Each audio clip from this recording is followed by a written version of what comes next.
My name is Stan. I'm the oldest pastor here, okay? Maybe that's why they let me speak on wisdom, because they think I know something. But actually, I have a confession to make. This, for whatever reasons, this has been a rough week for me to really prepare for this. And I think maybe part of it was, Pastor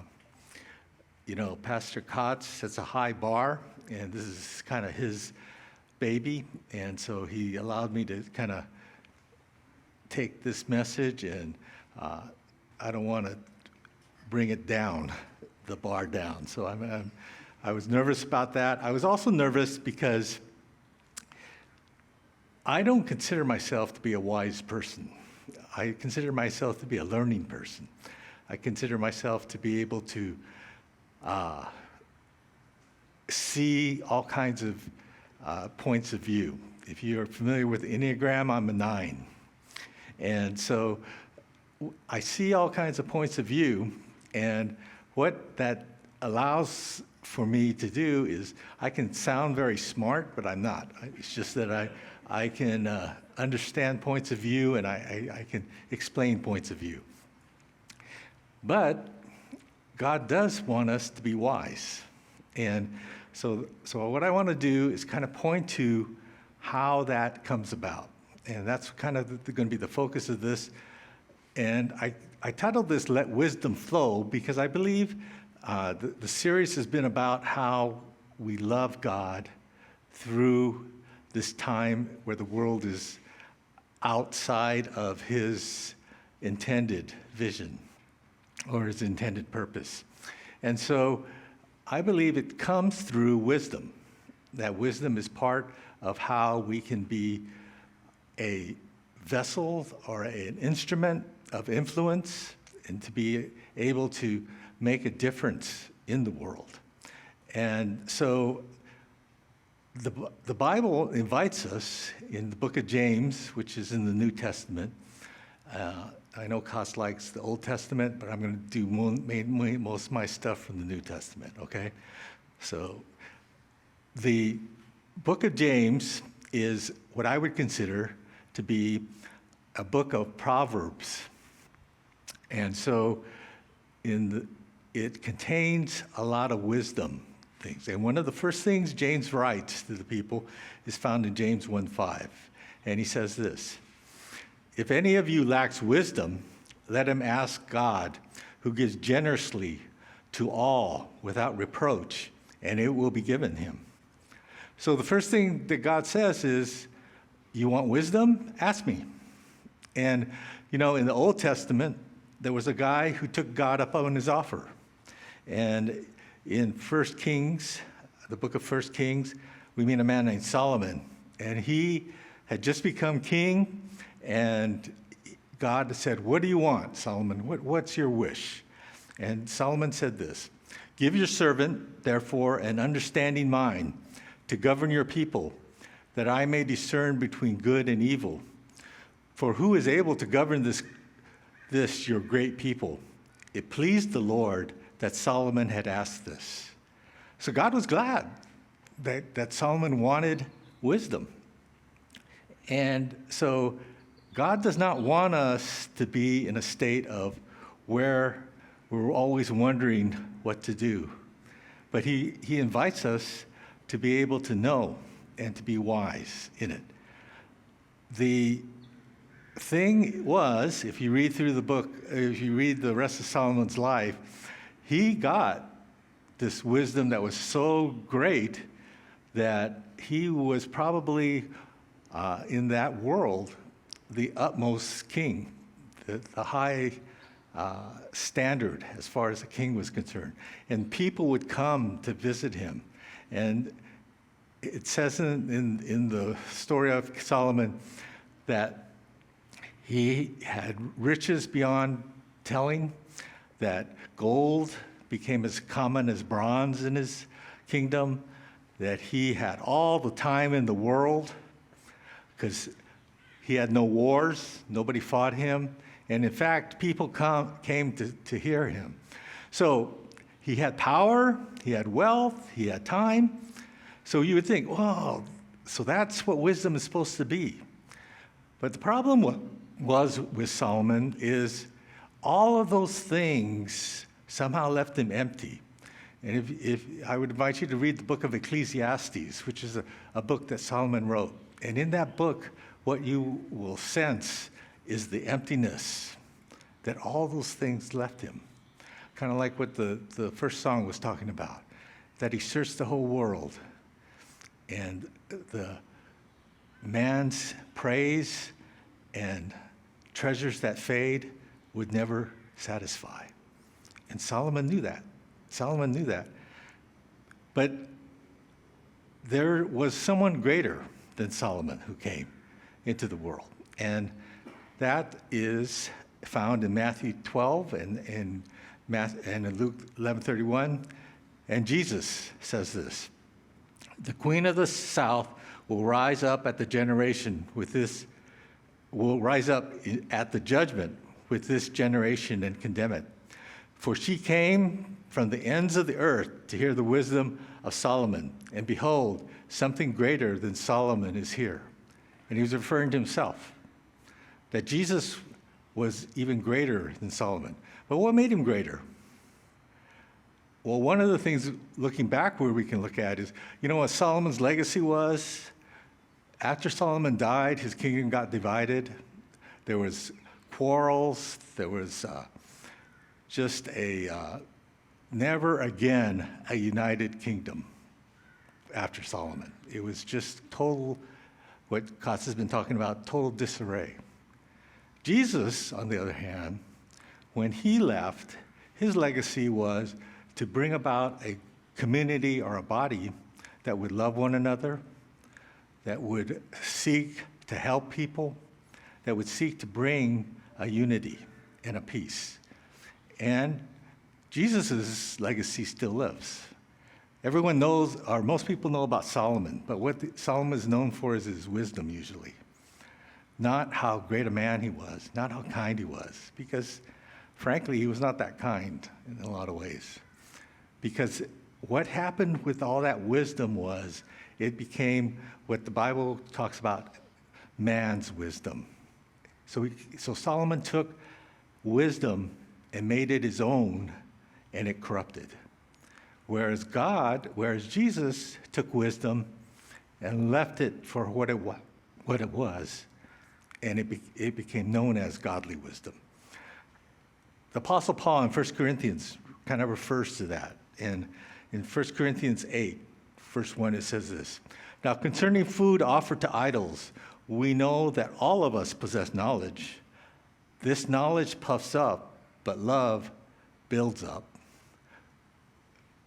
Knowing something apart from a relationship with God will just make you arrogant and puff you up. It is only in a relationship with God that you will not go the way of Solomon. No matter how smart you are, no matter if you know all the answers to all kinds of psychology, all kinds of interpersonal relationships. Solomon was had great relational intelligence. But all those things, apart from a relationship with God, will leave you puffed up. Whereas love will build up.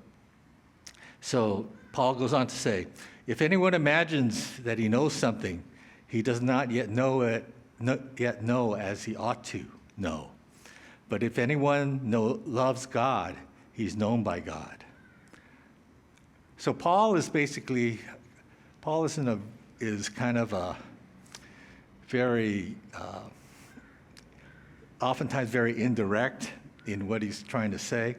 And this passage, I believe what he's basically saying is this, is that apart from a relationship with God, knowledge is going to be a self-centered thing, where it was meant to be an other-centered thing. And so I think James kind of picks up this theme and makes it a little more explicit. So we're going to go back to James chapter 3, and he writes this, Who is wise and understanding among you? By his good conduct, let him show his works in the meekness of wisdom. Okay? So, being wise and knowing what to do and doing that good thing, there's nothing wrong with that. Solomon did a lot of good things with his wisdom. But it was not in meekness. And meekness is, to me, in this sense, another word for humility. And basically, humility is not something that you necessarily try to get in yourself, but it's seen by other people. It's not something that you try to put on humility, but you are acting in a humble manner, and people see it. So James goes on to write, but if you have bitter jealousy and selfish ambition in your hearts, do not boast and be false to the truth. So in other words, if what you know and what you're aware of inside of you is forming this bitter jealousy, which is, to me, is like being able to compare with other people and say, I'm better than them, or that if I had what they had, that I could be what they are, or selfish ambition, right? That everything that I need to get. That there is something that I'm lacking, and I need to get it. And James goes on to write this. This is not the wisdom that comes down from above, but is earthly, unspiritual, demonic. Remember, Paul compared that knowledge to idols, right? And so when knowledge is not put into a relationship with God, it can become an idol. It can become earthly, unspiritual, and demonic. Because basically, when a definition for sin can be when we say no to God. When God asks us something and we say no, that is basically, we're headed on this path of having not the earthly wisdom, or not the godly wisdom, but turning the godly wisdom into earthly man's wisdom. Then James goes further and says, for where jealousy and selfish ambition exist, there will be disorder and every vile practice. So in other words, maybe you want to know if you're really operating in manly wisdom. See what's happening around you. Are you creating disorder? Are you creating an environment where people feel empowered to do bad things, to be hostile to one another? So maybe what you're saying might be true, but inside of you, it's not connecting up with God. And in that way, it's becoming where that is creating an environment where you're setting the environment up to be what Solomon's legacy was. After Solomon died, his kingdom was split. People turned away from God in both kingdoms. And so God basically got a big no from everybody. And then James goes on to write, the contrast is this. But the wisdom from above is first pure, then peaceable, gentle, open to reason, full of mercy and good fruits, impartial and sincere. So that's if we're really in a relationship with God and developing godly wisdom, those are the things that we should be seeing inside of our hearts and building. And James goes on to say this, and a harvest of righteousness is sown in peace by those who make peace. So if those qualities are growing inside of you, you're going to sow peace. And James kind of, the verses and chapters were put in after the thing was written, so that they weren't put in by James or the writers. So I'm going to go on to chapter 4, and it says this, because I think it ties into what James just said. And he says this, what causes quarrels and what causes fights among you? Is it not this, that your passions are at war within you. So basically, James is saying, you know, you want to understand how to mediate a situation and things. The world will tell you, well, you got to get all the sides together. You got to understand each other. You got to come up with this knowledge. But James is saying this, that will not be a lasting thing. You know, there's a difference between seeking relief and seeking healing. Seeking relief is where you want to get rid of the pain, you want to get rid of the conflict. Seeking healing is where you're willing to step through the pain, you're willing to step through the conflict, so that what is causing that pain and things is healed. And that may involve having things muddled, having things uncomfortable. So in other words, it may involve no relief for a season. But if you're going after healing, that is the nature of the process. And so James writes in verse 2, you desire and you do not have, so you murder. You covet and cannot obtain, so you fight and quarrel. You do not have because you do not ask. So in other words, you are all into yourself and what you feel you need, and so you don't ask for any help. You just look inside of you and look for the resources that you have. And if you don't have enough resources, you try to get it, and you try to acquire it. And then James writes, you ask and you do not receive because you ask wrongly to spend it on your passions. So in other words, even in your seeking, you're going at it at the wrong direction. You're looking to try to make yourself enough. When we come into a connection or a union with God, he tells us we're enough, that he's enough, that he and us make a completion of what he intended you to be. So let me give you some maybe practical kinds of things. This seems kind of theoretical. One way to step into godly wisdom is this, maybe you've done this before, but Proverbs in the Old Testament has 31 chapters. And there are most months, there's 31 days. Some of them aren't. But this month, there's 31 days. And what I would invite you to do is, whatever day it is, to read that chapter in Proverbs.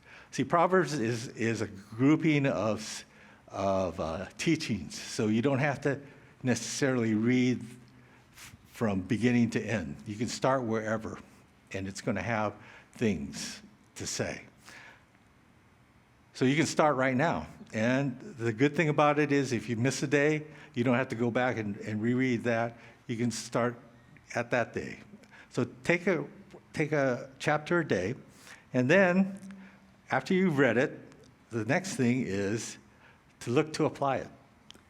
In other words, don't just seek to understand it, but ask God, so what would you say I need to pay attention to today from this reading? And I believe that, what you'll see in Proverbs is that it is all about interpersonal relationships. So it's all about what James talked about. You have quarrels, you have all these things, right? And it's going to help you be able to identify what's inside of you that may be causing those quarrels. Or, at the very least, it will help you understand why those things trigger what they do inside of you. Why do they upset you so much? And then the next thing after that is I would recommend that you ask God to help reveal your motive. You know, sometimes we may think, okay, well, the reason I feel that way is because this person did that to me. and I still remember it. So what we do is we approach it on the basis of, well, I need to forgive that person. So we go to God and say, God, help me forgive them. Help me forgive them.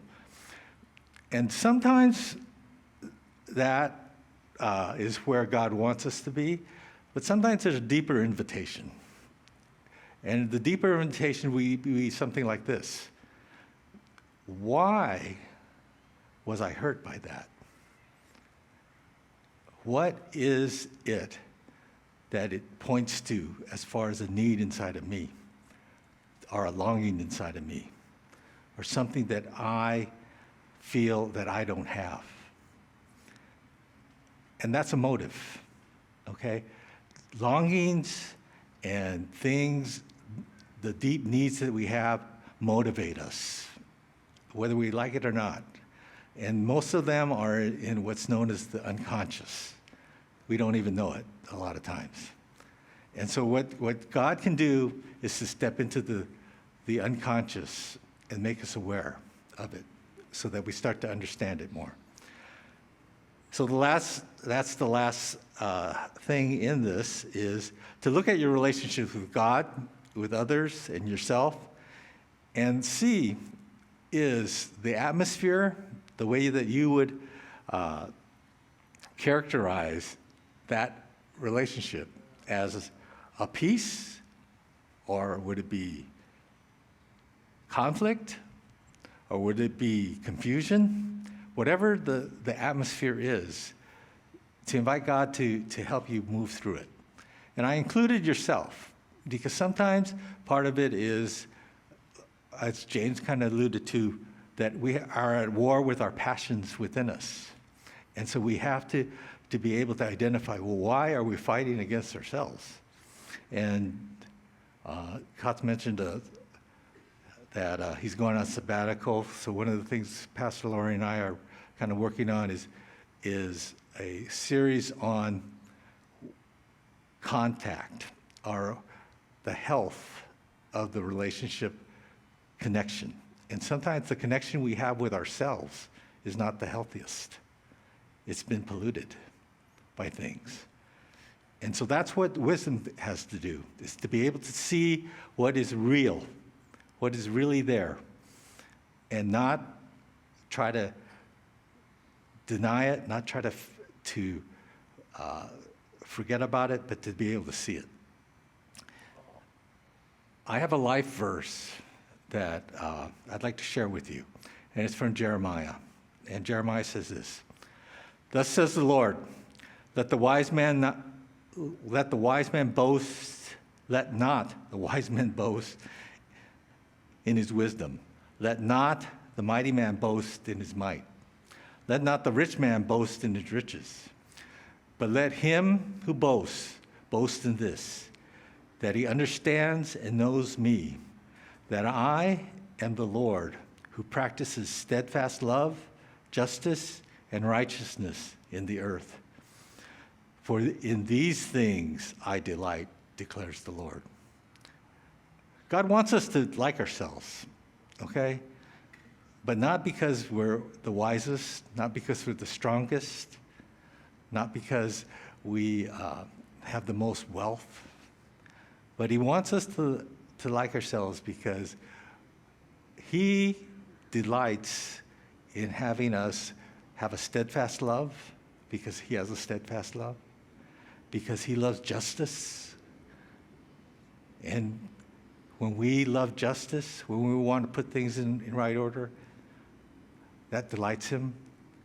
And when we bring righteousness in the earth, and to me, righteousness means to put things in the right order, to not put one thing that was never meant to be the focal point of your life into that focal point, and to have everything in the right order and be able to enjoy it in the right order. So I would invite you to take some time to be wise, because you can be wise. It's not a matter of how much you know, it's a matter of who you know. And who you know starts with yourself and with God. because none of us can really truly know the depths of who we are unless we know God. And we can really never know the depths of who God is unless we know who we are. So let me pray, and then we'll have the worship team lead us in worship, okay?